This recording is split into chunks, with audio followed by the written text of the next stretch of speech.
Good morning, everyone. It's Cowgirl Kate checking in with you on a very icy, yucky, and this is supposed to be spring day. However, Mother Nature says otherwise. So I thought, well, okay, the kids didn't get canceled out of school yet, so I'm gonna use what time I got to make a quick video because tomorrow spring break starts and my internet's probably going to be clogged with a lot of gaming, so I thought I better get this done today or I'm probably not going to have a chance tomorrow. So I did do the drawing, and that's another video that I'm going to hopefully get uploaded as well along with this one, and find out who the winners for the FSG Sleeping Beauty giveaway were. So hopefully, you know, everybody will be, you know, kind of excited to see how that turned out. So in the meantime though, my progress for this week in March, not as much as I hoped. It was very nuts here. It's getting to be that time of year where things are starting to not quite pick up, but we're down to just 7 cattle left for their calves. So fingers crossed. It'd be great if they'd all come in this week and we were done, but it probably won't be that way. Anyway, so still nobody's getting any sleep, and that's just the way it is. But my progress, let's get on topic here. For this week, I'm just gonna grab the camera here and show you what has all been going on with Scotland.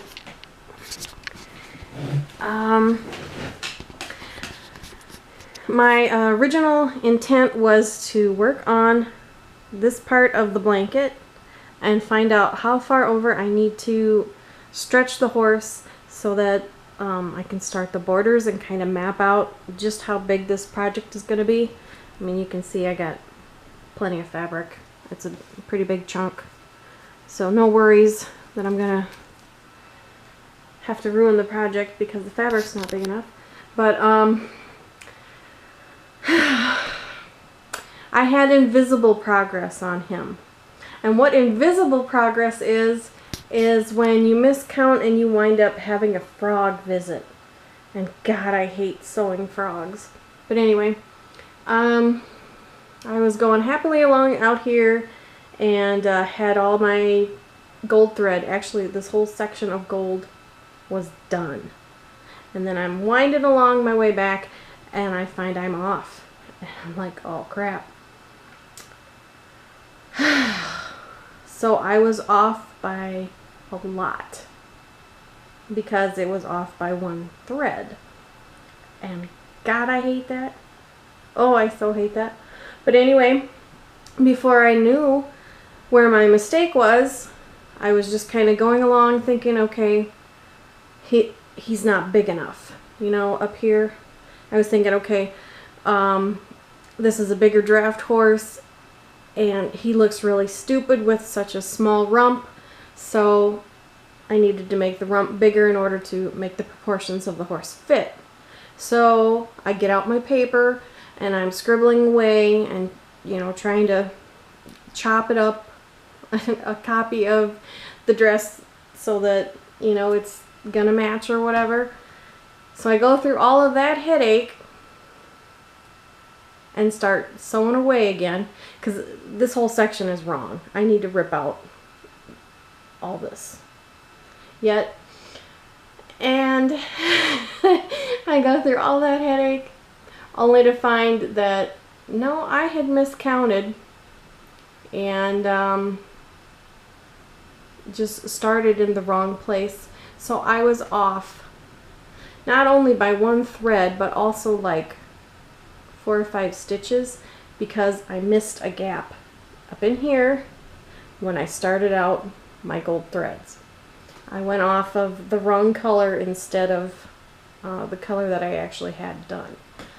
So that was kind of frustrating. That was invisible progress because there's nothing to show for all that time. And I still have to go back and rip all this out and see if I can save any of that gold thread to actually use it again, which I kind of doubt. But at any rate, I'm not going to put this one away until I get that problem sorted out, because if I walk away from it now, that mistake is going to stay there. And I usually write down weird stuff like that in my stitching notes, but you know, it would discourage me from wanting to pick it up again. So I need to work on this one till I fix out that mistake, and yeah, then he'll be a little more easier and willing to deal with for the next session, because March is almost over. So, and I have till the 31st that I'm going to work on this. So anyway, I'm going to put you back up here. Sorry if you get bounced around. Anyways, I still plan to work on Ireland as well. Maybe a little bit next week, because I want to do a little bit on her dress yet for the It's Not Easy Being Green for the March stitch along. So I need to get caught up on that. If I don't make a whole huge amount of progress on her dress, at least I have all the green beads and all that stuff done, so still kind of sliding in by the seat of my pants on that one. So that is my goal. So hopefully she'll grow some more. New starts have been really nagging at me, and I'm happy to say that the fabric that I was waiting for has finally come in. And that is this. And it is, I don't know if you can see through the plastic, but it's a very soft shades of sage green. However, if I had stuck with my original plan to get the linen, there would be no issue with what I'm facing now. And the issue that is I did a floss toss of the, what's it called again? The Hannah Alexander Disney Princesses that are charted by Pinky the Pink of Deviant Art. And I'll just show you real quick. It's that one. Okay, and that's the Esmeralda. But the Merida was the one that I was waiting to start, and I was hoping to still start her in March. So anyway, to make a long story short, had I stuck with the linen in time color from Wishelt, it would have been perfect, because in the linen there's a lot of gray, and then the green is kind of an accent. But the Jobelin, of course, being a different, you know, material, is going to take the dye differently. So the Jobelin is actually still gorgeous, but it's a lot more green. In fact, it's pretty much shades of green, and there's hardly any gray in it at all. Now, it works beautifully with a lot of other projects because I've been throwing threads on it now all week. However, Merida's threads don't work on it. I'll just hold them up here. She has a lot of teal and greens in her dress, and that's what 90% of that project is that dress. And it washed out. And I looked at the chart, and you do back stitch it in like a brown, like the whole outline of the lady is like a brown color, a reddish brown, to be like the Nouveau style. And it's beautiful on like a neutral fabric, to have the blue, the teals, the greens, and then outlined in a brown. It works. It does look beautiful. But on this green fabric, what really jumps out at you is that brown back stitching, and it just doesn't work. So there again, that was my mistake. I should have stuck with the linen, but I thought, oh, Jobelin will be fine. But it didn't quite work out the way I wanted. So anyway, what it does work out for though is Esmeralda, because she has a lot of purples, a lot of mauves, and the greens in her, her corset is green, they're more of a bright jungle kind of green, and so her colors just sing on it, and I love it. So Esmeralda will still utilize that fabric. There's another in the set called Rapunzel, and she's in a purple gown.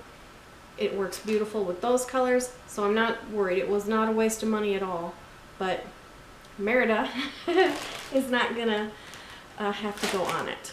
So I will probably stick with the fabric that I originally got for her, and I was just waiting to see how this one would look before I made a decision. So she's gonna go on the vintage color. It looks like old parchment in kind of a cool range, not a warm color, but a cool range, and the blues look good on it, the greens look great on it, her hair looks good on it. I mean, everything looks really nice, so that was a good choice, and again, not a waste of money, so I'm happy that, you know, even if I waited to know, at least it's out of my mind and I can move forward now. So hopefully Merida will be a new start this weekend. It's kind of what I'm gearing towards, because Easter's going to be quiet around here, just because everybody's kind of out of town and visiting some people that are sick, or, you know, there's other plans going on, and we're having Easter the following weekend, so real Easter is going to be quiet. So Merida will hopefully get started after everything kind of settles down after Easter dinner, because we'll still do something. You know, it'll be just us four, but we'll still do something. We gotta make it special. Other new starts. Gypsy Queen, she landed all her DMC, and some of it I had in my stash, and some I had to kind of pick and choose where to find it. And I really want to get her going. I got some changes in mind for her, and hopefully there's a piece of fabric in my stash that will work. I have an old piece of fabric that's kind of a warm, neutral kind of color, and then it's got a little purple thrown in it, and I had my conversion of Summer Queen in a purple gown started on it, but I'm not doing that one anymore, so all I have to do is whip out some thread, and it might work for Gypsy Queen. So I might get into that too over the weekend and just kind of play around and see what happens. So that is my progress report for March. I've been trying to catch up on videos kind of late at night, because, you know, you're too tired to really go to sleep, but you're not awake enough to really work on any progress. At least that's been my situation. So FlossTube's kind of kept me in touch with the hobby, even if I can't participate in it, you know, fully. So anyway, I was watching a video last night, and it was done by JocksGirl1, and I will link her in the description. And she was talking about what does a person have in their stitchy bag. And I think she had asked Coffee Stitcher, and then she decided she was going to throw this out, you know, into the community to see what people had to say about it. And I've noticed a lot lately that it's been a topic on the Facebook groups and FlossTube, so I thought, okay, you know, why not? So I got with me my big computer bag that it is CompuCase, because all the little zipper pulls have that written on them. And I got it from Walmart, I want to say 9-10 years ago. So this sucker has been around, and it's seen a lot of use. Just gonna back up here. These two pockets I usually just keep for my, you know, personal stuff, so I'm not going to open those up, but I will grab the camera and we will go over what is inside it. So, alright.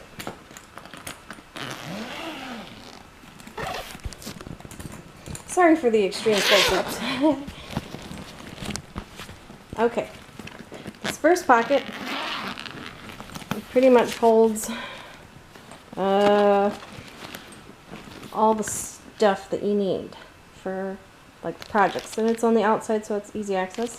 It's got the little hammerhead light, the Mighty Bright, and I got that at Hobby Lobby, but I love it. It's got this nice clip on it that sticks on anything.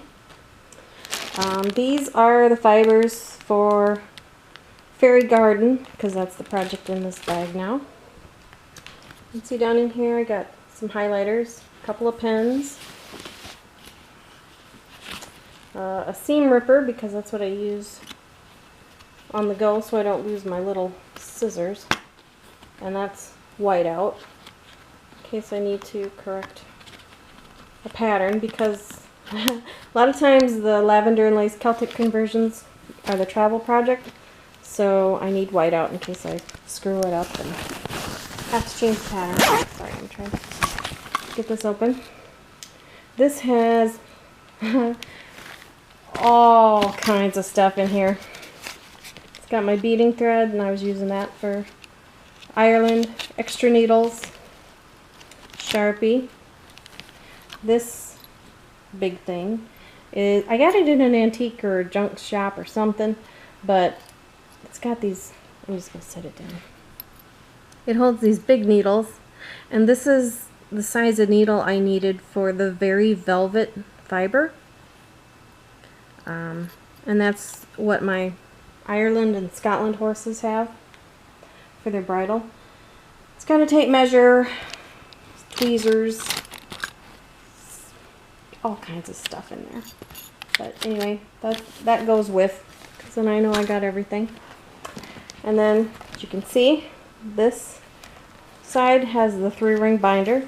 There's also a divider flap there, so I could fit another one in there or another Q-snap. It'll actually hold 4 Q-snaps if I want to load it up full, but that's pretty heavy.